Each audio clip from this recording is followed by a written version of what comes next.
From the very beginning, the one thing that I absolutely adored about this anime is the constant use of popular Nutcracker ballet scores. In particular, the Sugar Plum Fairy one, it's a song that I always look forward to when I watch the Nutcracker during Christmas. Absolutely love that score. I love that song. I love the dance that accompanies that. It's just beautiful. I love watching the Nutcracker ballet. It's so fun. Princess Tutu feels like a combination of the Nutcracker and a little bit of a Swan Lake, just purely based off the ballet, the music, the dance. Just it's fun. The anime thrusts you in a magical fairy tale where an old man has the ability to write stories that come true. There is one particular story that he was working on about a raven and the prince, and a battle between the two of them. Before he was able to complete the story, he had passed away, leaving the story uncompleted. The two battle in the story, but one day the crow or the raven gets fed up and decides to flee away from the story into our real world. Following the raven is the prince. He refuses to let the raven cause any sort of chaos in the real world and captures him, using forbidden magic and using his heart to seal away the raven. But in the process, his heart is shattered into pieces and scattered around this kingdom that fairy tale land creatures are occupying. Fairy tale land creatures meaning characters that are from the story that leaked out, right? Or at least that's how I think it is. The prince loses his sense of emotions in the process, becoming a lifeless puppet, easily manipulated by whoever wants to take advantage of the fact that he can't really feel much. In episode 1 of this story, Ahiru, a duck who is straight up just called Duck in the English dub, falls in love with a prince and desires to wipe off the loneliness from his expression and to dance with him. But that goal transforms the deeper the story goes. Eventually, she wants to help restore the prince's heart. She appears as a duck in this wild dream where she sees the sad prince but wakes up in a human body. As the episode goes on, it becomes clear that Ahiru is in fact a duck. Her wishes to help the prince were granted by an old storyteller, Drosselmaya, who was rumored to have died, but somehow escaped his death. Not quite. He was simply able to create a way to continue writing stories in death. He gives Ahiru a red pendant that grants her the ability to transform into a human girl, but there's a catch. If she thinks, speaks, or even behaves like a duck, she'll revert back into one. If that happens, then she needs a drop of water and the pendant to transform back, effectively giving her the chance of becoming Princess Tutu. Originally a minor character in the fairy tale, someone who vanishes after confessing her love to the prince. Ahiru attends ballet school with a boy who she suspects might be the prince, a guy that she's crushing on. There's a mountain of awkward but hilarious interactions between the two of them. I adored her Japanese voice actor's performance way more than the English dub, as well as Fakir's Japanese voice actor, who I believe is Takahiro Sakurai. He is from he was in Code Geass, D Gray Man, and I think a more recent anime that he was in was, I think he was Geto from JJK. So yeah, he's a really good voice actor. But anywho, Fakir is another character we're introduced to. A cold, standoffish character who fills in the role of the knight of Myoto. Myoto, the guy who Hiru thinks might be the prince. Enru, who fills in the role of the princess from the fairy tale, as well as the raven's daughter, Kreha, or Krehi, depending on how you want to pronounce it. Everyone's roles do swap the second half of the series. Before we continue on to the lore that I was able to piece together from my viewing of Princess Tutu, what are your thoughts about the anime? What are your thoughts about specifically the ending of the anime? How did you feel about it? How did it make you, what are your thoughts? I know everybody has something to say. Another question is, and this is just an observation I made. Did y'all notice how there were animals in the show, like the Neko sensei? 私と結婚してもらいます。それが私と結婚してもらいます。それもや。私と結婚したいのなら放課後に会いましょう。ピザ屋でA running gag, but whatever. Did you notice that There's many animals who could speak.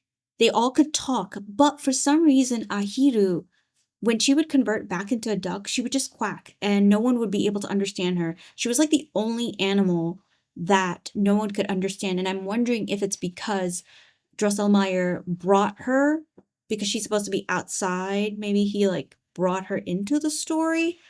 I don't know. But that was just like an observation I made, and I kind of wanted to know if anybody else picked up on that. The lore of Princess Tutu. The prince and the Raven King battled over and over in the story, but before Drosselmeyer could completely wrap up the story, he died. Or rather, his hands were chopped off by the story killers, but we don't really get details of that. Fed up by the loop, the raven fled the story into the real world. The prince followed him shortly with the goal of stopping the Raven King. He uses forbidden magic to seal him away. The prince, his heart pieces shatter and scatter throughout the kingdom/story impacted zones. He wanders around aimlessly until Fakir's father and him take him in. Fakir's foster father is sure that Fakir is meant to be the knight for this prince. As a result, Fakir finds himself attending to Myoto's side, slowly becoming overprotective of him as they grow older. Well, as Fakir grows older and Myoto just stays the same. Preventing Myoto from unnecessarily interacting with others, recalling his former self, or recalling how he used to be full of emotion. He says it's to protect Myoto from the Raven King, but it also stems from his fear of his own fate. The knight is fated to die while defending the prince from the Raven once the story resets. This is what will happen once Princess Tutu restores the princess' heart. Since his heart would be whole again, it wouldn't seal the Raven King anymore. Once again, restarting the battle from the stories all over again until the prince is able to seal the Raven King again. Ru and Fakir spend the first half of the anime, which I usually like to refer to as Act 1, simply because it's, Nutcracker, I'm just being a little geeky with it, but they spend a better half of Act 1 discouraging Princess Tutu from helping Myoto recover his heart shards, being vague and refusing to elaborate how fulfilling such a task would cause more pain to the prince, despite Myoto himself requesting Princess Tutu to help him in this endeavor. Ru is the daughter of the Raven King, who is also Myoto's main love interest in the fairy tale. She yearns to keep the puppet-like prince all to herself, finding herself repulsed by his slow return of emotions, unable to accept this lively version of the prince.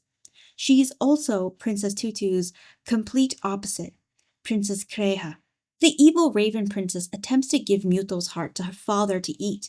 In her various attempts in Act 2, she finds herself failing over and over again. Her love for Myoto is far greater than her desire to keep her father, who will eventually turn out to not be her father, fed, or giving him a way to break free from Myoto's seal. Ru was kidnapped as an infant from her parents and brought to the Raven King, raised as his daughter. Not with love, though, as he often berated the girl for being human and useless.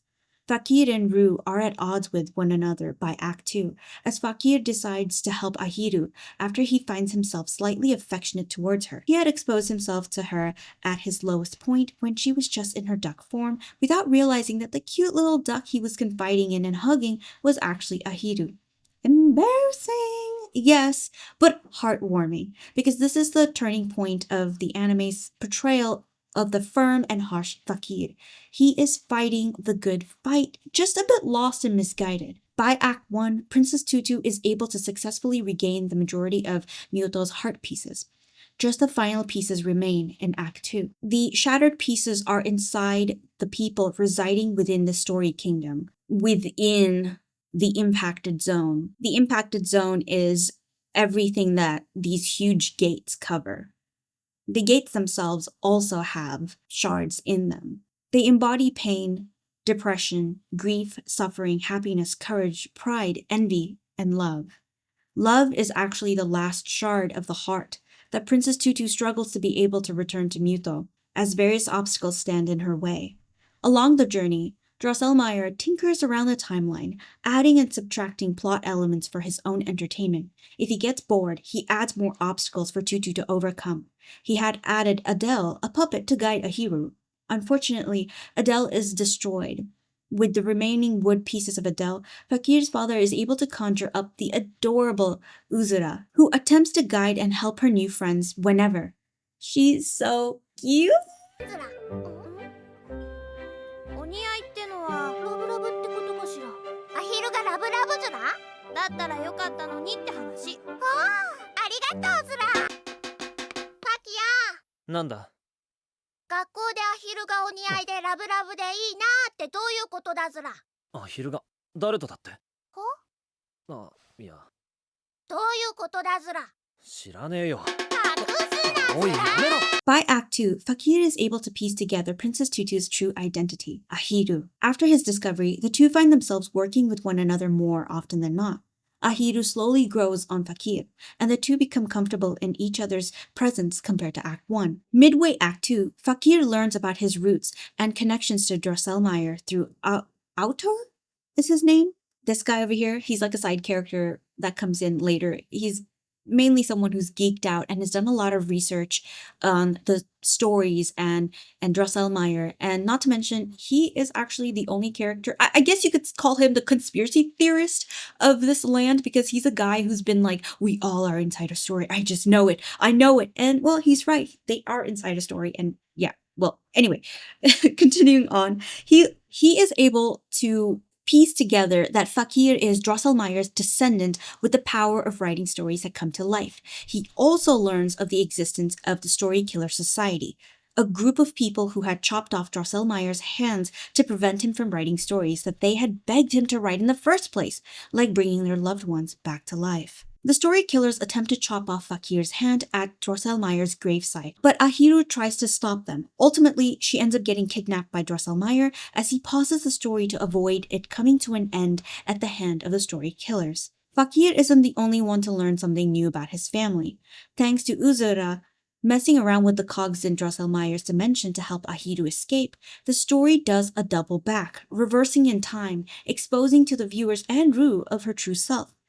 She's just a regular human baby that was taken away by the ravens to serve the Raven King. She isn't really Kreha or Krehi, however you want to pronounce it. As the anime comes to an end, the seal binding the Raven King breaks. Muto's heart is fully returned to him as he begins to experience for the first time in a while what it feels to love someone, not as an empty person as he once was. Muto goes up against the Raven to save Rue, who had been kidnapped, and realizes that yes, he does love Rue. At this point, Ahiru has to give up her pendant, which is a heart shard as well. She struggles to give it up, but once she does, she's reverted back into a duck. Despite being a duck, Ahiru does her best to be the light of hope for everyone. From a separate corner of the town, Fakir attempts to write a happy ending for this tragic story as the story killer slowly makes his way to him, chopping down the front entrance to stop him. Fakir frantically writes a story about Ahiru and her courage. Ahiru does her best to encourage Muto to not give up on his heart. He doesn't have to seal the raven again with his heart. He can win. She continues to dance despite the injuries she accumulates. With hope and Ahiru's light to guide him, Muto saves Rue and strikes the raven, dispelling the curse placed on the townspeople that had converted them into ravens. Muto then asks Rue to become his princess and return back inside the story he came from. Ahiru stays as a little duck. There's a scene of Fakir writing something on a dock next to a lake as Ahiru swims around. He promised her that he would be with her, no matter what. Before the end credits, Drosselmeyer questions whether he is in a story himself and takes Uzura with him to another story. And that is how Princess Tutu comes to an end. Though the manga rewrites the story entirely differently. The manga adapted the anime because it came after the anime. And honestly, I read a couple of spoilers about it, and it's less of Bittersweet and more just buns compared to anime. So Ahiru and Rue have last names and they compete for Myoto's love at the end. That's how it concludes. They still fight for each other for his love. And Adele, the puppet, she's like a villain. She's not a good guy, she's a villain. There's just a lot of little changes, and I just don't I don't like it as much. It doesn't sound, I mean, it sounds like a fun little journey of its own, but it's not the Princess Tutu I know. So I was like, yeah, bye. I'm not reading that. Why does the ending feel bittersweet?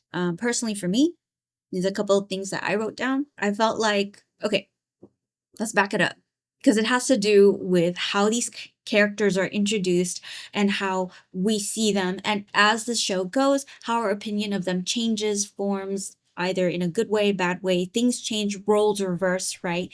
Um, for instance, the first thing that I noticed was that in Act One, a good chunk of the story focuses on Muto and the growing relationship between Ahiru and him. But in Act Two, things kind of just drop, right? And the one thing that stays consistent is in Act One, yes, Ahiru and Fakir continuously all the way throughout the anime, I think they keep getting to know each other.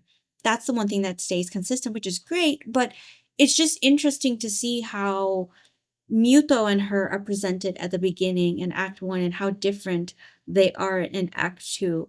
And I guess it makes sense why their relationship kind of drops down in Act Two is because Muto is keeping to himself. He's at a certain point just very distant from Fakir, distant from everyone. He's mean, he's nasty. He does even turn into a raven at a certain point as he's getting corrupted from within, right? So I understand that, but we get to see how Fakir and Ahiru are kind of like bantering. He's kind of mean to her and pushing her away, keeping her away from Yuto. And she's like, man, man, man, he sucks. And, they slowly talk, they slowly go on adventures. We get to see this nice, soft side of Fakir. We love that.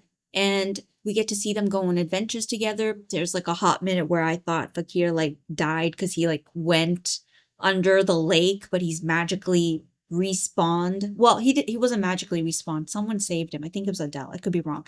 It's just like a ride with Ahiru and Fakir and their relationship, the chemistry, how they were written, how they slowly go from bantering to slowly developing this romantic chemistry to him promising her, hugging her, saying that he will never, he won't stop being by her side, all these promises he's making about her. Even when he's like trying to write a story about Muto, he's struggling and all he can do is write about her, right? Because she's on his mind. And it's just so sad to see that she just turns into a duck in the end.